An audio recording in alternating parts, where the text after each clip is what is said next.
कहते हैं किसी मासूम इंसान का श्राप इतना भयानक होता है कि वो किसी को भी तबाह कर सकता है, चाहे वो फिर एक पूरा मुल्क ही क्यों ना हो। ऐसी ही एक कहानी है ईरान की एक 16 साल की लड़की की, जिसके साथ हुए अन्याय ने ना सिर्फ दुनिया को झकझोर दिया, बल्कि कुछ लोगों का मानना है कि उसी के बाद से ईरान में शांति मानो की जैसे गायब हो गई।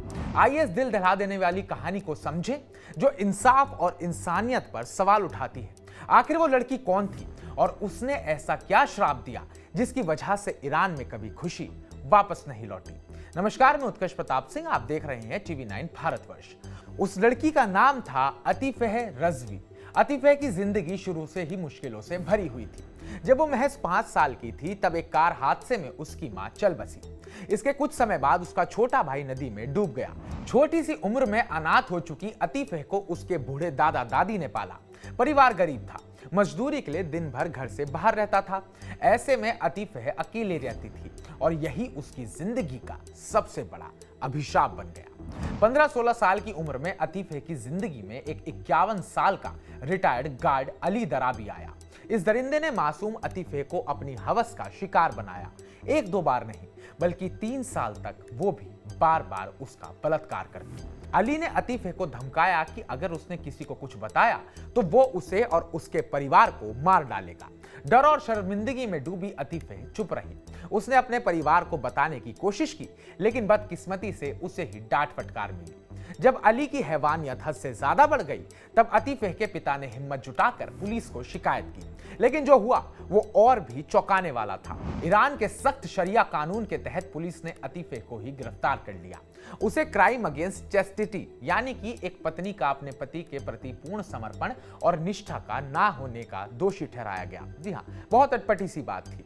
इस कानून के मुताबिक अगर कोई लड़की गैर मर्द के साथ किसी भी तरह के संबंध में पाई जाए तो उसे सजा दी जाती है, जब तक वो ये साबित कर ना सके कि उसने पुरुष को उकसाया नहीं था।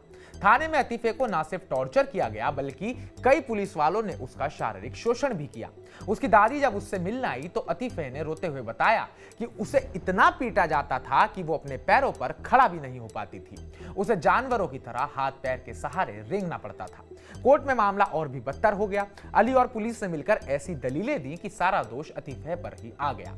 जज हाजी रेजाई ने शरिया कानून का हवाला देकर अतीफह को ही सजा सुनानी शुरू कर दी। जब अतीफह को लगा कि वो इंसाफ नहीं पाएगी तो उसने गुस्से में अपना हिजाब हटाकर कोर्ट से कहा कि अली को सजा मिलनी चाहिए, ना कि उसे। लेकिन जज ने इसे कोर्ट की बेइज्जती माना और अतीफह को उम्र कैद की सजा सुना दी। लेकिन कहानी यहीं खत्म नहीं हुई। गुस्से में अतीफह ने जज की तरफ अपनी जूती फेंक दी। इससे भड़के जज ने तुरंत उसकी सजा को बदलकर फांसी कर दिया।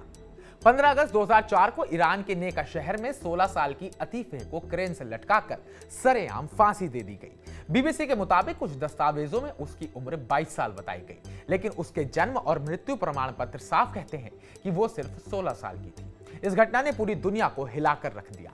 लोग सवाल उठाने लगे कि आखिर ये कैसा कानून है जो पीड़िता को सजा देता है और अपराधी को छोड़ देता है। ईरान में अतीफह की फांसी के बाद से कई लोग मानते हैं कि उसके साथ हुए अन्याय का श्राप देश को भुगतना पड़ रहा है। इस घटना के बाद ईरान में अशांति, विरोध प्रदर्शन और अस्थिरता बढ़ती गई। कुछ लोग इसे महज इत्तेफाक मानते हैं तो कुछ उसे मासूम के आंसुओं का नतीजा बताते हैं। यह कहानी हमें सोचने पर मजबूर करती है कि दुनिया के कई कोनों में आज भी औरतों के साथ ऐसा सुलूक होता है।